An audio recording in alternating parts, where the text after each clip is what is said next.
Okay. Inflamed with rage, Ravana ordered his ministers to kill Angada.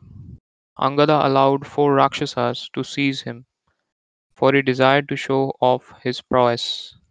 Then he suddenly jumped to the top of Ravana's palace, carrying aloft the four Rakshasas clutching at his arms. The force of Angada's leap shook the Rakshasas loose, and they plummeted to the ground at Ravana's feet. Angada then violently kicked the roof of Ravana's palace, causing the top dome to crumble while Ravana looked on helplessly. Having thus vexed the Rakshasa king, Angada let out a loud roar and returned to Rama. Witnessing Angada's prowess, Rama foresaw his own destruction and began sighing repeatedly. Once again, Rama thought of Sita and thus commanded his army, make short work of the Rakshasas. The monkeys shouted in unison, all victory to Rama and Lakshmana, causing Lanka to resound with their vibration. The monkeys then began scaling the defensive walls and breaking them down with trees and boulders. Ravana then ordered his troops to advance quickly, and in this way the fierce conflict began. Amidst a terrible roaring sound, the Rakshasas struck the monkeys with their clubs and other weapons, and the monkeys countered by using trees, stones, and their claws and teeth. The monkeys did not have proper equipment with which to fight the soldiers of Ravana, for Ravana's soldiers were equipped with sophisticated weapons, whereas the monkeys could only throw stones, mountain peaks, and trees. It was only Lord Ramchandra and Lakshmana who shot some arrows.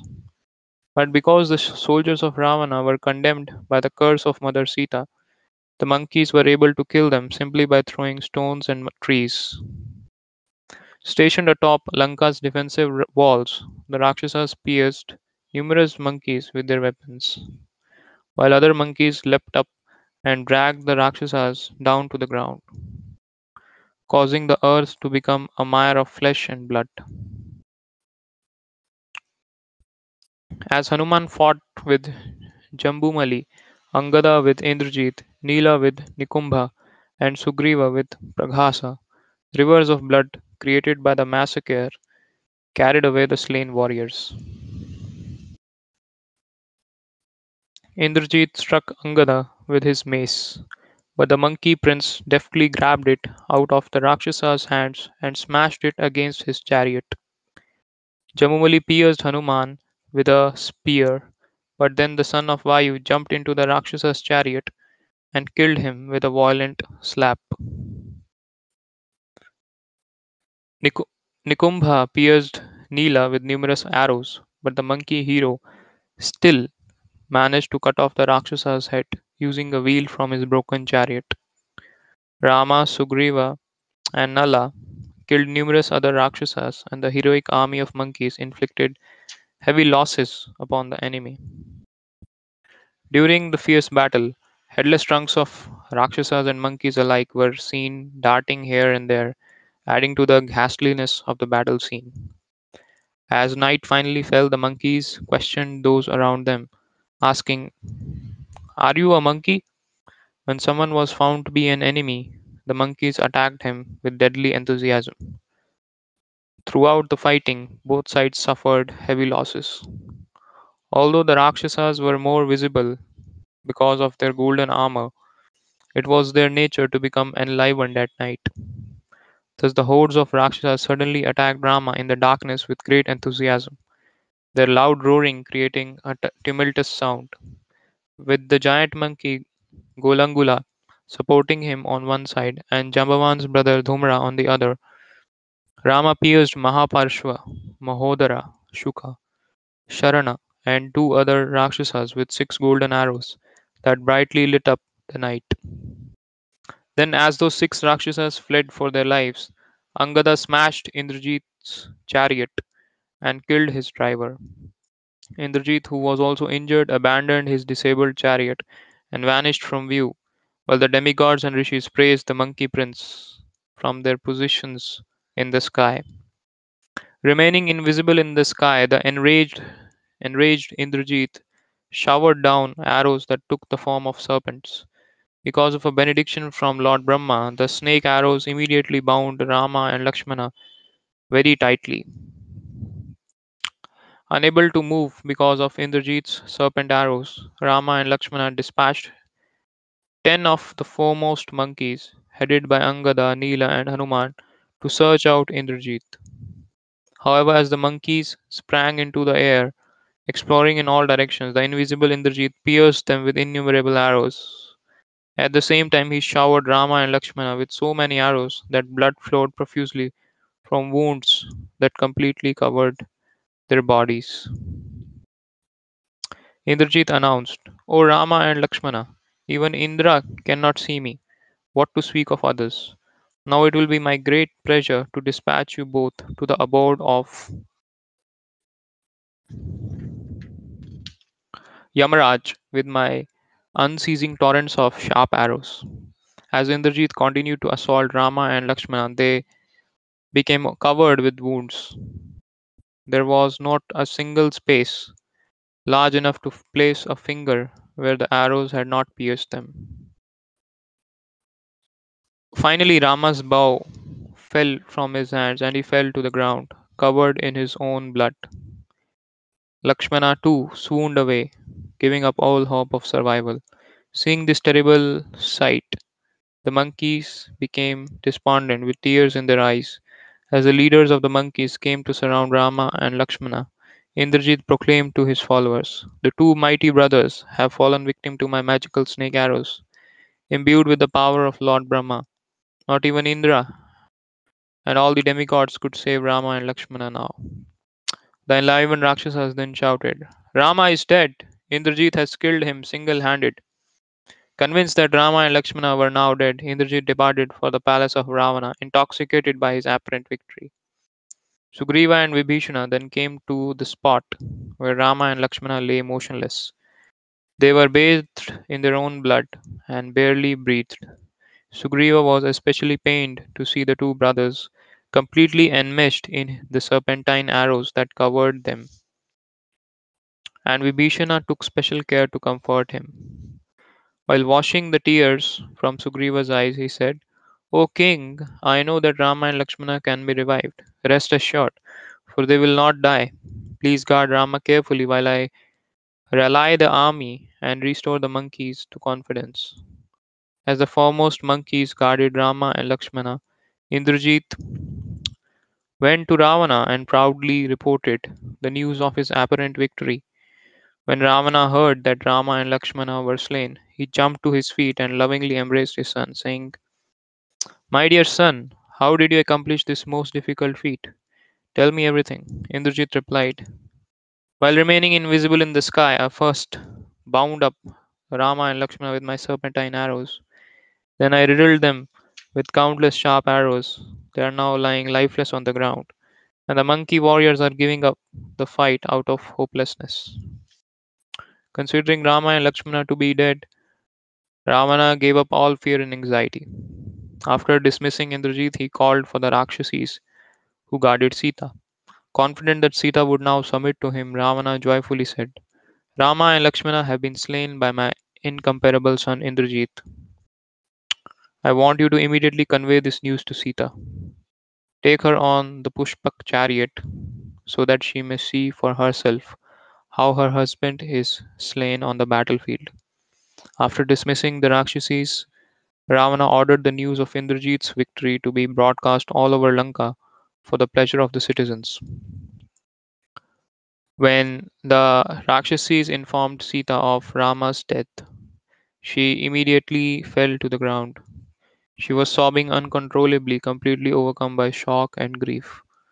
The Rakshasis helped her onto the Pushpak chariot along with their leader, Trijata, and within a moment they rose up high into the air.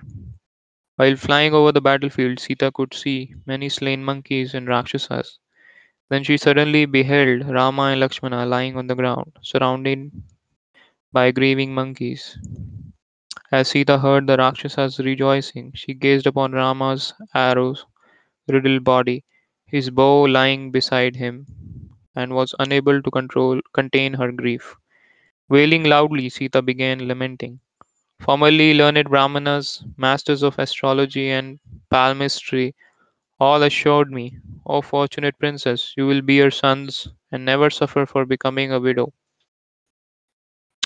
In the future, you will become the queen of an illustrious king who will perform many great sacrifices.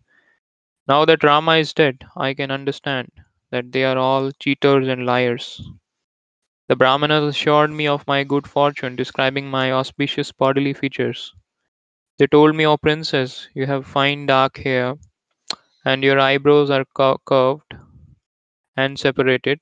Your closely set teeth are even, and your rosy fingers and toes have no space between them. Your thighs are rounded, shapely, and hairless, and your ample breasts touch each other. Your navel is deep, your skin is soft, and your complexion is fair and brilliant. All of your toes touch the ground as you walk, and the soles of your feet are marked with the auspicious signs of the lotus flower, indicating an exalted royal birth.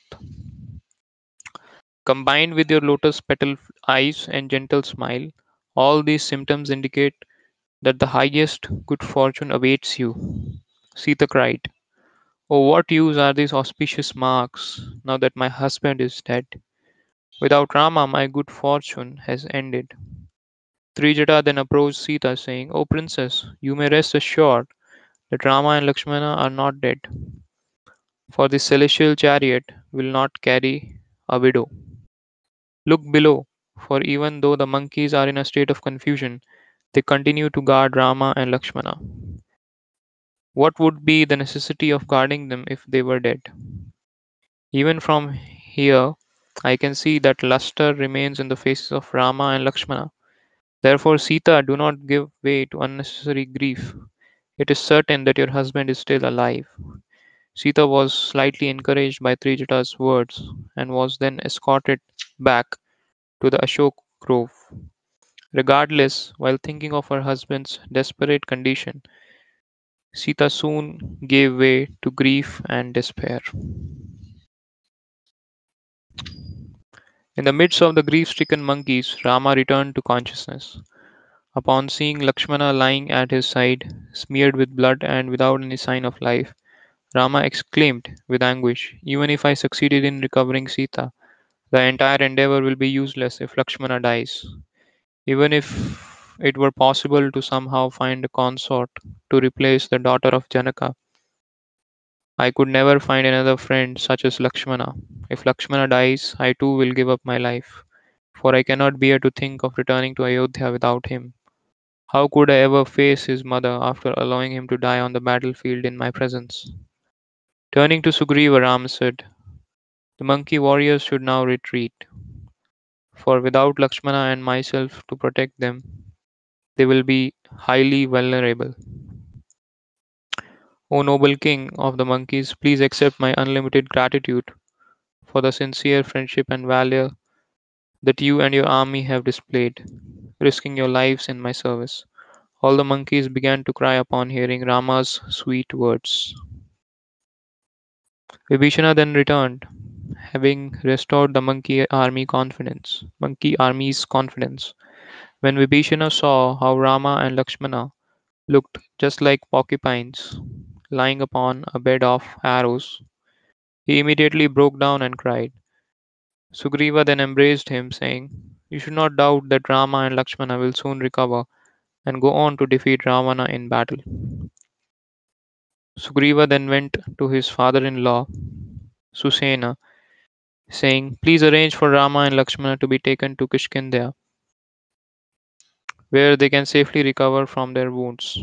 Let all the monkeys accompany them, while I remain here alone. After defeating Ravana single handed, I will return to Kishkinda with Sita. Susena replied, Long, long ago, when there was a great war between the demigods and the demons were able to kill many of the celestials with their mystic illusions. Brihaspati, however, revived all the slain demigods by using mantras and special medicinal herbs. I suggest that Panasa and Sampati go to the ocean of milk, for they are familiar with these herbs, known as Sanjeevana Karani and Vishalya, created by Lord Brahma himself. Sanjeevana Karani can revive a person who is practically dead. Likewise, Vishalaya instantly cures all wounds created by arrows. These herbs can be found on the Chandra and Drona mountains, which arose in the middle of the milk ocean as it was being churned to produce nectar. It is best for Hanuman to go, for he can make the journey in the shortest time. As Susena spoke, a fierce wind began to blow, bringing the dense clouds and streaks of lightning. Bringing dense clouds and streaks of lightning. The sea became agitated with high swelling waves. The mountains began to tremble, and tall trees were knocked down. Everyone looked around, wondering this was happening, and saw that the disturbances were caused by the flight of a gigantic bird coming toward them. It was Garuda, the eagle carrier of Lord Vishnu. Upon seeing him, the snake arrows binding Rama and Lakshmana immediately fled.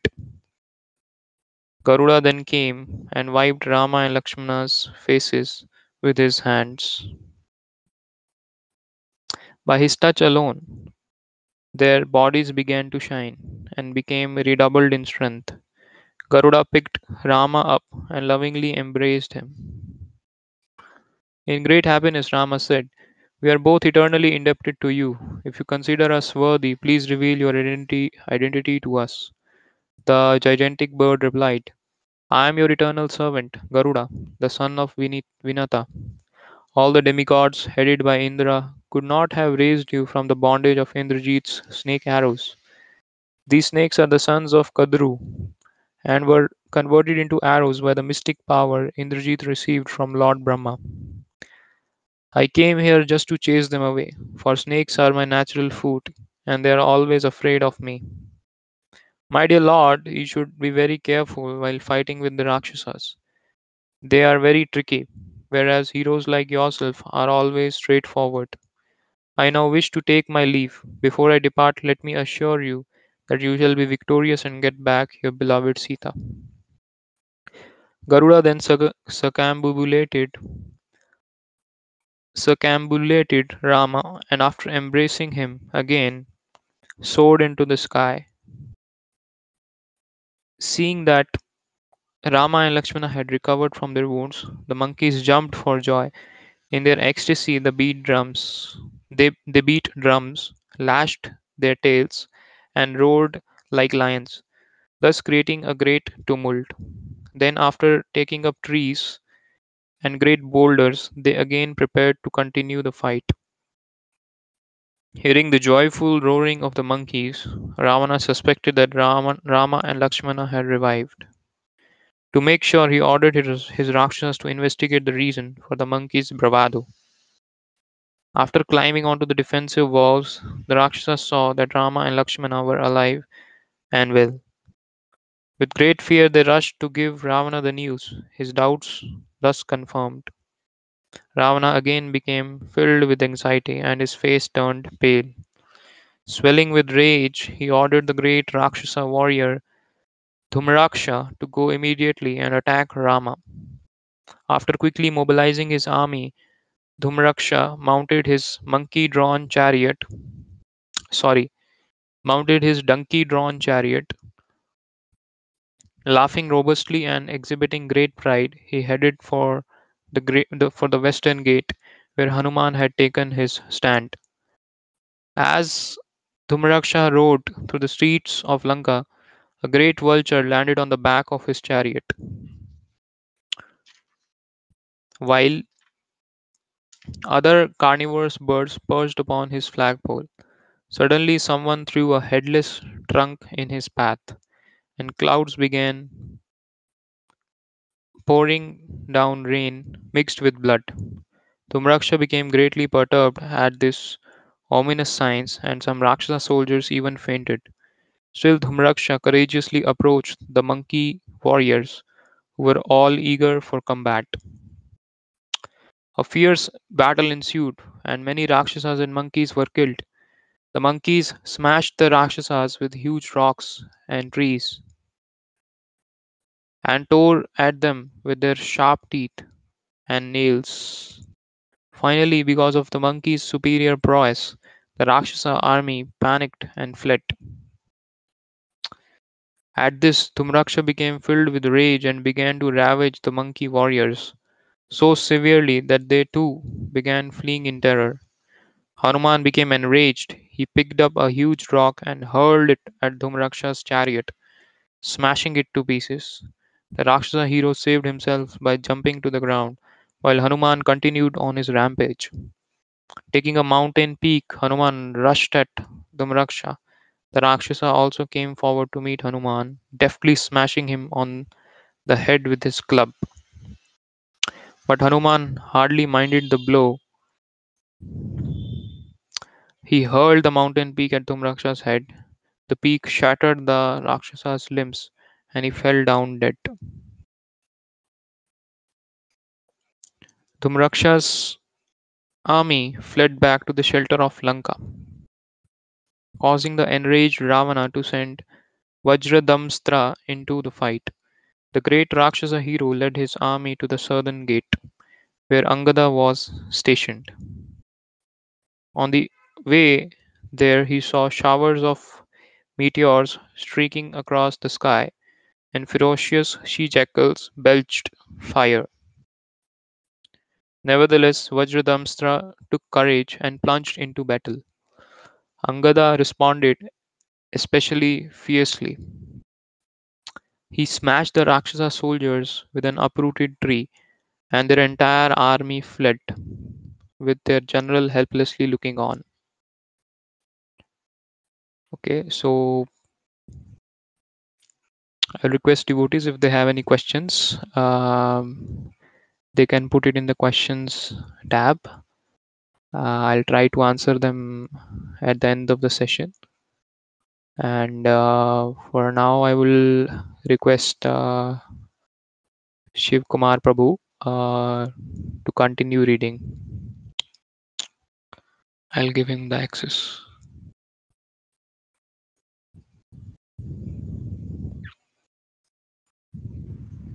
Hare Krishna Prabhuji, Dandavat Pranam. Hare Krishna Prabhu, Dandavat Pranam. I'll continue, Prabhu. Okay, Prabhu, please. The enraged Vajradamshra retaliated by killing innumerable enemy soldiers with his arrows, causing the monkeys to take shelter of Angada. As the son of Vali set out to confront Vajradamshra directly, the Rakshasa hero released 100,000 arrows that bathed Angada in his own blood. Angada struck back by hurling a huge tree, but Vajradamshra easily cut it to pieces. Then, roaring loudly, Angada threw a huge mountain crag, forcing Vajradamshra to jump to safety as his chariot was smashed. Taking advantage of this opportunity, Angada quickly took up another huge mass of boulders and smashed it upon Vajradamshtra's head. The Rakshasa fell to the ground unconscious, vomiting blood and clutching his mace to his chest. Vajradamshtra, however, soon regained consciousness. Coming before Angada, he severely struck the monkey chief in the chest with his club. Then the two warriors started beating each other with their fists. As they gradually became exhausted, blood began to flow from their mouths. Then, after a brief lull, Angada uprooted a tree while Vajradamshtra took up his sword and shield. However, after fighting for some time, both heroes fell to their knees in exhaustion. Seizing this opportune moment, Angada quickly summoned his strength. He snatched Vajradamshtra's sword and sliced off the Rakshasa's head. Upon seeing their general slain, the remnants of the Rakshasa army fearfully retreated to Lanka. Ravana next called for the great Rakshasa hero Akampana, saying, "You are well versed in the use of all weapons, and your eagerness for battle is second to none. Go now and exterminate the army of monkeys. Do away with Rama and Lakshmana once and for all." As Akampana approached the battlefield, his left eye began to twitch convulsively. His voice became choked up and his horses became depressed. Ignoring these evil omens, Akampana sallied forth with the foremost of Rakshasa warriors, bearing their clubs, swords, chakras, spears, axes, and bows. In the gruesome encounter that followed, the dust raised by the opposing armies became so thick that friends could not be discerned from foes. Monkeys began slaying monkeys, and Rakshasas killed other Rakshasas. Mainda, Vivida, Nala, and Kumuda littered the battlefield with innumerable gore-smeared bodies of Rakshasas, and the enraged Akampana responded by routing the monkey army with a deluge of arrows. Seeing the monkey ranks scattering like clouds in the wind, Hanuman approached Akampana while others supported him from behind. Akampana sent forth showers of arrows, but Hanuman simply laughed and tore off a huge crag from a mountain peak. He rushed at Akampana, whirling the huge mass of rock around with one hand and roaring. But the Rakshasa general easily smashed the crag with his arrows. Hanuman flared with rage, and he uprooted a huge banyan tree and rushed toward Akampana. Seeing Hanuman in such a fierce aspect, smashing their chariots and the trees that stood in his path, the Rakshasa soldiers began to flee. Akampana, however, stood fast. As Hanuman continued rushing forward, the Rakshasa shot him with 14 arrows. Still, Hanuman did not waver. Hanuman closed in and crashed the giant tree on his head, causing him to fall dead on the ground. While the leaderless Rakshasas retreated to Lanka for safety, Rama, Lakshmana, and the monkey warriors surrounded Hanuman, blessing him with heartfelt praise. It was still before noon when Ravana heard of Akampana's death. Hearing that yet another of his supposedly invincible generals had been killed by a band of monkeys, Ravana became greatly agitated. He called his ministers for a tour of the city's remaining fortifications. Ravana told his commander in chief, "O Prahasta, only you, myself, Kumbhakarna, Indrajit, and Nikumba are capable of defeating the monkeys. We are now hard pressed. I want you to be the next to attack the enemy." Prahasta replied, "O king, previously I advised you to return Sita to Rama. However, now that war has been declared, please know that I am prepared to lay down my life on your behalf." Prahasta quickly mobilized his army. Within an hour, he mounted his chariot and departed for the fight. While approaching the battlefield, Prahasta observed carnivorous birds circling counterclockwise above his head. Meteors streaked across the sky while she jackals shrieked ominously. A squawking vulture came and perched atop his flagstaff, and cold, piercing winds blew as dark clouds showered blood upon him. His charioteer's whip repeatedly slipped from his hands, and his horses stumbled, although the path was level. Prahasta's luster began to fade, but still, as the monkeys and Rakshasas roared challenges toward each other, he confidently advanced toward the army of Sugriva like a moth rushing into a flame. When the fighting began, Prahasta's four main assistants, Narantaka, Kumbhahanu, Mahanada, and Samunatha created a great massacre in the ranks of the monkey army. Dvivida then killed Narantaka by hurling a huge mountain peak. The monkey Durmukha smashed Samunatha to death with a gigantic tree. Likewise, Jambavan hurled a huge rock that crushed Mahanada's chest, and Tara eliminated Kumbhanu with the help of a tall tree. In reply, the greatly angry Prahasta released torrents of arrows, slaughtering thousands of monkeys and scattering those who remained alive. Nila, the commander-in-chief of the monkeys, responded by exterminating innumerable Rakshasa soldiers. Soon thereafter, Nila and Prahasta came face to face. Prahasta's arrows shot through Nila's body and entered the earth. Still, as the Rakshasa rushed toward him, Nila uprooted a huge tree and struck a severe blow. Undaunted, Prahasta continued showering his arrows. When he was unable to dodge the arrows, Nila simply accepted them with closed eyes, just as a bull might receive an autumn thunder shower. Taking up another tree, Nila killed Prahasta's horses and while roaring loudly broke the Rakshasa's bow. Picking up a club, Prahasta jumped down from his disabled chariot. The two warriors began fighting hand to hand, tooth to tooth. Prahasta struck Nila on the forehead with his club, making a gash that bled profusely. Without wavering, Nila countered by striking Prahasta in the chest with a tree. Also oblivious to the blow, the Rakshasa commander again rushed toward Nila, who grabbed a giant rock. Then, as Prahasta came close, Nila hurled the boulder upon his head, breaking it into pieces and causing the Rakshasa to immediately fall down dead.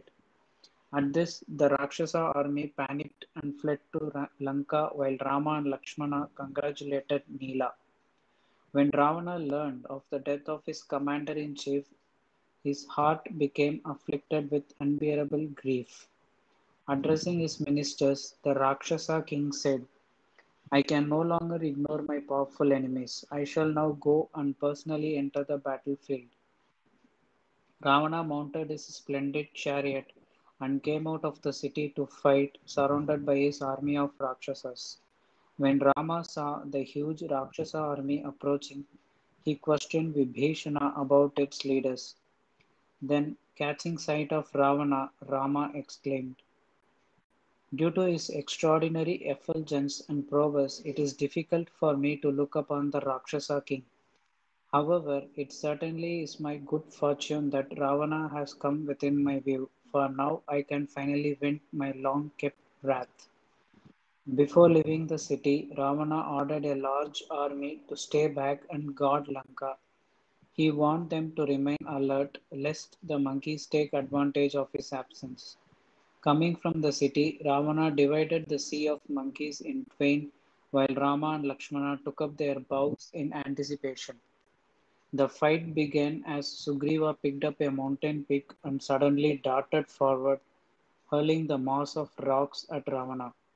The Rakshasa king, however, effortlessly broke the rocks into fragments with his arrows and released another shaft that deeply pierced Sugriva. When Sugriva fell to the ground, moaning in pain, the Rakshasas jumped up and down jubilantly. Six more monkey chiefs then picked up mountain peaks and rushed at Ravana. However, the Rakshasa king again shattered the rocks to pieces with his arrows. Then, after making those monkey chiefs fall wounded to the ground, Ravana began slaughtering numerous enemy soldiers with showers of arrows. Feeling extremely hard pressed, the monkeys took shelter of Lord Rama. Rama proceeded toward Ravana, but Lakshmana implored him for permission to be the first to fight with the Rakshasa king. When Rama consented, Hanuman protected him, checking the Rakshasa king's arrows by hurling rocks. Unable to contain himself, Hanuman suddenly darted toward Ravana. With his right arm raised above his head, Hanuman challenged. The benediction you received from Lord Brahma does not grant you immunity from death at the hands of monkeys. I will strike you dead with a single blow of my mighty fist. Ravana replied with his own challenge. I invite you to hit me once freely, and then I'll strike you dead. Hanuman retorted, Why do you speak so foolishly? Do you not remember how easily I killed your son Aksha? At this, Ravana darted forward and slapped Hanuman on the chest, causing him to reel backward, losing his balance. When he recovered, the enraged Hanuman retaliated by violently striking Ravana with the palm of his hand. Ravana staggered, and the demigods and rishis, observing the fight, applauded Hanuman. Indeed, when Ravana recovered himself, he also praised Hanuman for being a worthy adversary. Hanuman replied, I can understand that my prowess is actually very insignificant, for you are still alive and well. If you think I am a worthy opponent, please feel free to strike me again. The enraged Ravana pounded Hanuman in the chest with his clenched fist, causing the monkey hero to reel backwards dizzily. Then, leaving Hanuman aside, Ravana turned his attention to Nila and began shooting him with streams of arrows. Although hard pressed, Nila picked up a mountain peak and hurled it at Ravana. As the Rakshasa king proceeded to break the rocks to pieces with his arrows, Hanuman recovered, but he refrained from further fighting since he was unwilling to attack someone engaged in fighting with another. As Nila picked up one mighty tree after another, Ravana chopped them all to pieces with his arrows and continued to oppress his enemy. Finally, to avoid Ravana's arrows, Nila shrank himself to a tiny size and jumped onto Ravana's flagstaff. Ravana flared with rage upon seeing this trick. As Nila darted from Ravana's bow and back to the flagstaff, Rama and Lakshmana became astonished. Ravana also appreciated this daring feat. Nevertheless, he evoked a powerful fire weapon that struck Nila in the chest, knocking him down to his knees. With Nila out of the way, Ravana approached Lakshmana. After they exchanged harsh words, Ravana released 7 arrows, but Lakshmana easily cut them to pieces. Becoming excited, Ravana released a shower of arrows, but Lakshmana was able to neutralize them all with his own shafts. Lakshmana then took the offensive by releasing his arrows at the astonished Ravana, but the Rakshasa king was able to cut them to pieces. Finally, Ravana released a Brahmastra arrow which struck Lakshmana in the forehead. Lakshmana fell down in a swoon on the battlefield. With great difficulty, Lakshmana recovered himself. Then, taking up his bow, he renewed his attack. Lakshmana sliced Ravana's bow to pieces with his arrows and then made the Rakshasa king faint by puncturing him with 3 powerful shafts. Ravana lay upon the ground, his limbs bathed in blood. It was only with great effort that he regained consciousness and raised himself up. Hare Krishna Prabhu, should I continue? Hare Krishna Prabhu. I'll ask some other devotees if they are willing to read. Okay. Uh, so I'll ask maybe Shubhankar Prabhu can read. I'll give him the access.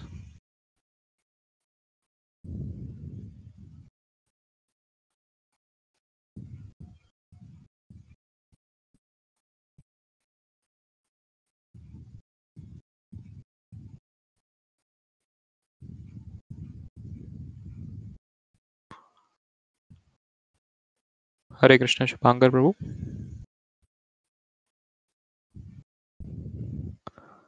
Okay.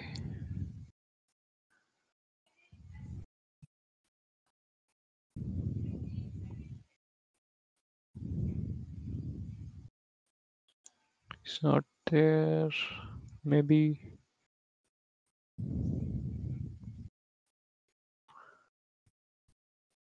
Shiv Kumar Prabhu, if you want to continue, you can continue. We have 10 minutes. Okay, Prabhu, I will continue. Krishna Keshav Prabhu is there. Oh, Let okay. me, yeah.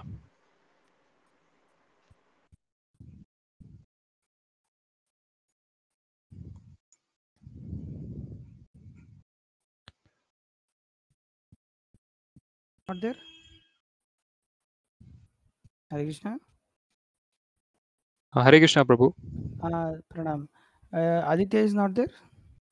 Aditya is not there. Okay. Chiranjeevi, no. No, not Chiranjeevi as well. Shivankar is not hearing you. Yeah, Okay, Shivang. then Shivakumar can read it. Yeah, Shiv Kumar can read. Okay, Prabhu, I will continue. Okay, thank you. You can keep that picture, huh? That, Okay, I'll share that. Yeah. yeah, you can share the screen. That will be good. Yes. Okay. You can switch off my video. Okay, sure. Okay. Okay. Desiring to put an end to his adversary, Ravana took a lance that was awarded to him by Lord Brahma and hurled it violently at Lakshmana. Although Lakshmana tried his best to counteract it with his weapons, the powerful lance entered his chest. The impact was so great that Lakshmana fell to the ground. As Lakshmana fought to remain conscious, Ravana came to arrest him. However, as the Rakshasa king grabbed him, Lakshmana remembered that he was a direct expansion of Lord Vishnu and began to exhibit his unlimited prowess. Indeed, Ravana, who had the power to lift up the entire three worlds, could not pick up Lakshmana, even though exerting all his strength. As Ravana mounted his chariot, Hanuman suddenly darted forward, striking Ravana a violent blow to the chest with his fist. Blood flowed from Ravana's 10 mouths, 20 ears, and 20 eyes, and he fell down unconscious onto the floor of his chariot. All the monkeys shouted with joy. Hanuman then went to where Lakshmana lay injured. Out of affection for Hanuman, Lakshmana again made his body light so Hanuman could carry him. The mystical lance, its mission completed, withdrew itself from Lakshmana's chest and returned to Ravana. Meanwhile, Ravana regained consciousness and again took up his bow. Lakshmana also stood up, his wounds completely healed by the inconceivable potency of Lord Vishnu. Because Ravana had struck down so many monkeys, Rama decided that the time had come to personally approach him for combat. At Hanuman's request, Rama mounted his shoulders and rushed toward the Rakshasa king, challenging him to fight. While feeling great enmity toward Rama, Ravana began showering his arrows upon Hanuman. However, since Hanuman remained unaffected, Rama was able to move next to Ravana's chariot and smash it to pieces. Then, taking up an effulgent arrow, Rama gashed Ravana's chest, making him reel dizzily and drop his bow.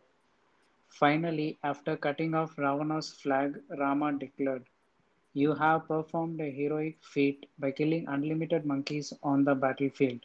Therefore, you must be quite exhausted from fighting, and I will refrain from killing you. You may return to Lanka to rest. When you are recovered, I will fight with you again." Shamed and embarrassed, Ravana returned to Lanka with his head hung down, and Rama and Lakshmana turned to extracting arrows from the monkeys' bodies. Upon witnessing Ravana's humiliation, the demigods and rishis stationed in the sky rejoiced, confident that their mission would soon be accomplished.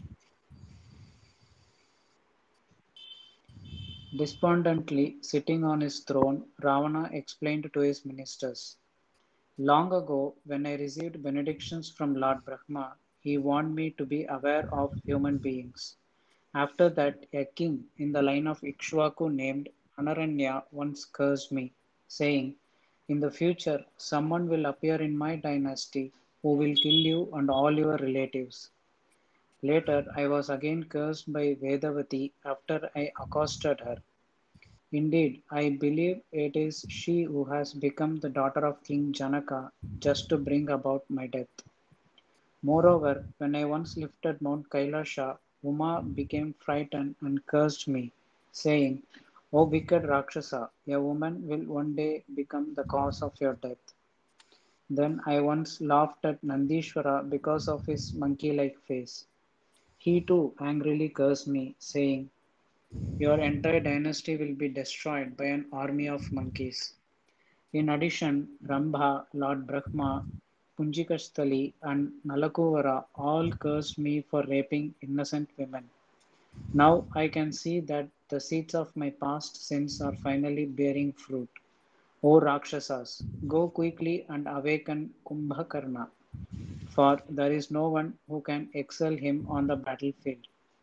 He fell asleep 9 days ago due to the curse of Lord Brahma. Normally, he sleeps for 6 months at a time without interruption. However, his unlimited prowess is of no use unless he comes to my assistance. The Rakshasas then went to Kumbhakarna's residence, but were perplexed as to how they could awaken him before his natural time. Taking with them enormous quantities of food and other articles, including perfume and garlands, the Rakshasas entered Kumbhakarna's cave like subterranean abode, which measured 1 yojana in diameter. As soon as they opened the door to Kumbhakarna's room, the Rakshasas were thrown back by the hurricane like winds coming from the Rakshasas' nostrils. Finally, after much difficulty, they managed to enter the sleeping Colossus' room and began their attempts to awaken him. The large room where Kumbhakarna slept was furnished with marble walls and jeweled floors. Lying atop an enormous bed, Kumbhakarna appeared effulgent because of his shining jeweled crown. The Rakshasas first set out huge vats of meat and blood before the sleeping giant. Then they smeared sandalwood paste and varieties of perfume on his huge body, which was covered with Koyar's bristly hair. Although Rakshasas loudly praised his glories, Kumbhakarna continued to sleep soundly. Next, the Rakshasas began roaring loudly, blew on conch shells, and beat drums close to Kumbhakarna's ears. They clapped their hands, screamed and wailed, banged on gongs and cymbals, and pushed on his arms and legs. Still, Kumbhakarna would not stir. Then the Rakshasas began to beat Kumbhakarna with big hammers and clubs, while others pounded on him with their fists. However, because of the fierce winds that came from Kumbhakarna's nostrils, it was very difficult for anyone to stand before him as he exhaled. Moreover, his breath stank of flesh and blood. Indeed, his stinking mouth appeared like an entrance to hell. The 10,000 Rakshasas surrounding Kumbhakarna moved back and forth like waves of the sea as he breathed in and out. Next, the Rakshasas led in elephants, horses, camels, and donkeys and prodded the animals to walk over Kumbhakarna's body. Others beat his legs and with big logs, but the colossal Rakshasa would not awaken. Frustrated and angry, the Rakshasas began to pull out Kumbhakarna's hair, bite his ears, and pour buckets of water into his ears. Still, Kumbhakarna slept. The Rakshasas then beat him with clubs studded with nails and made 1,000 elephants trample over his body. Then Kumbhakarna finally awakened, feeling as if someone had touched him lightly. The hideous Rakshasa drowsily stretched his arms, yawned, and looked for something to eat. Although some Rakshasas were still throwing mountain peaks upon his body, Kumbhakarna could not feel it. Yawning again and again, Kumbhakarna finally got up, looking like time personified, awakening for the final destruction of all beings. Kumbhakarna greedily ate all the meat and blood placed before him, And when the Rakshasas saw that he was satiated, they approached him with folded hands. His eyes still clouded with sleep, Kumbhakarna glanced at them and angrily inquired, "Why have I been awakened in this untimely manner? A great danger must have befallen you that only I can counteract. Otherwise, no one would dare come here to disturb me." The minister named Vipaksha replied, "The city of Lanka has been besieged by an army of huge monkeys led by Rama and Lakshmana. Many Rakshasa heroes have already been killed. Indeed, when Ravana himself entered the fight, he was defeated and then released by Rama." Kumbhakarna said, "I'll go at once and drink the blood of Rama and Lakshmana. Then, having eliminated the cause of his fears, I'll present myself before Ravana." Mahodara, however, suggested, "It would be better for you to see Ravana first and receive his commands, for he is your elder brother and king." Thereafter, the Rakshasas went to Ravana and explained, "After great endeavor, we finally succeeded in awakening Kumbhakarna. Do you want him to come here first or proceed directly to the battlefield to fight with Rama?" Ravana replied, "Let him be brought to me first, so I can properly honor him. Just make sure that you supply him with sufficient amounts of meat and wine so that he will arrive here in a good mood." The Rakshasas went back to Kumbhakarna, bringing with them mountains of food and 200 buckets of wine. After cramming all the meat, blood, and wine down his throat, Kumbhakarna became rejuvenated. He then ventured from his huge cave to meet with his elder brother. When they saw the gigantic Rakshasa emerging from the cave, the monkeys became struck with wonder and fear. Some immediately fell to the ground in extreme. Others, who were more courageous, took shelter of Rama, while still others panicked and fled in all directions. Seeing the monkey army, Kumbhakarna expanded his already huge size just to frighten them.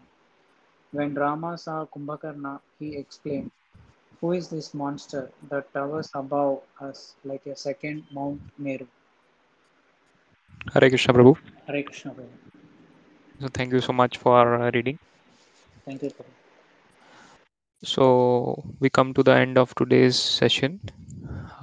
Devotees, if they have any questions, they can post it in the questions tab, or they can have access to the mic. If there are no questions, then we can end this session.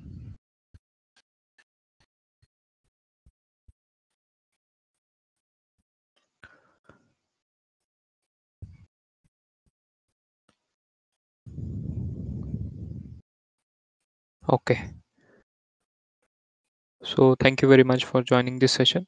We will be continuing tomorrow from page number 396 from Vibhishana replied. वाञ्छाकल्पतरुभ्यश्च कृपा सिन्धुभ्येव च पतितानां पावनेभ्यो वैष्णवेभ्यो नमो नमः. हरे कृष्ण कृष्ण कृष्ण हरे हरे, हरे राम राम राम हरे हरे.